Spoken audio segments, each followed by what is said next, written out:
नश्वर नासी मैं अलख निरंजन अविनाशी मैं अलख निरंजन अविनाशी.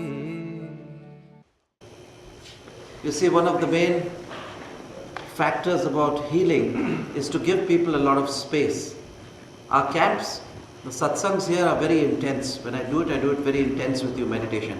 And then you have a lot of free space in the afternoon to fly around. You know?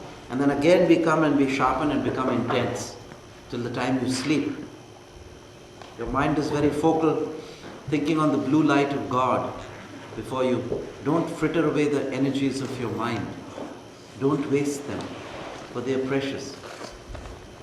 And I tell you, do not be disappointed.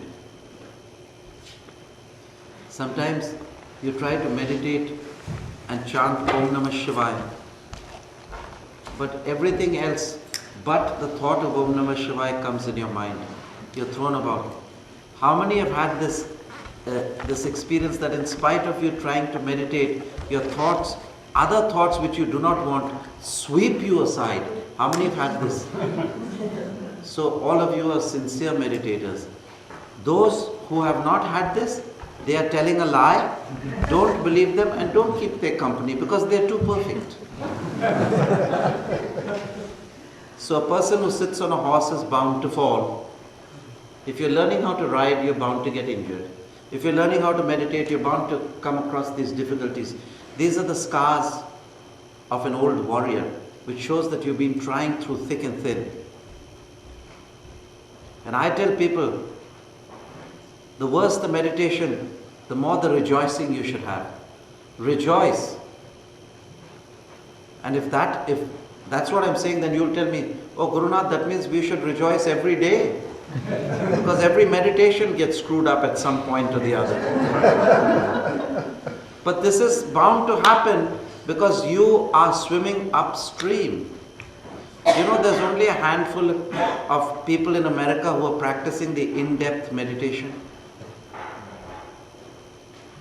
There's only a handful of you, 1 in 10 million,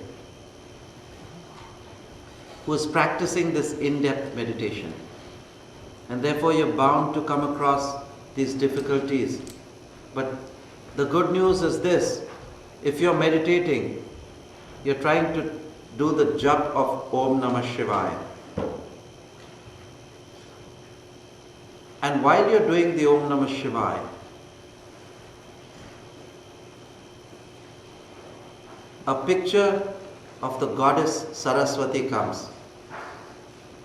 Now she's also a goddess, she's also divine. But still, for the subtler and higher meditation, you should only meditate on the subject of your focus. Your mind substance should gel, and somehow, try as we may, the American word is, we cannot gel the mind. Gel is the word, right? Gel means when it's a liquid, before you form jelly, it's all like liquid. When you put it in the fridge or whatever, then it comes like a slice. It's gelled. So yoga is, in American language, yoga is the practice to gel the mind. And if your mind can gel only on Shiva and nothing else, only on Shiva. This is Shiva. Yes, Parvati. Very correct proportion. Shiva is nothing. Parvati is everything. She is creating the galaxies in a regular sequence. Just bailing them out like this, you know. As we're making Diwali sweets, you know. Just making laddus and just throwing them out into the... But then when you're focusing on him, suddenly you focus on her. Then you focus on the galaxies. Then you say, oh, which one could be my Milky Way galaxy? This is the Andromeda, this is the Milky Way.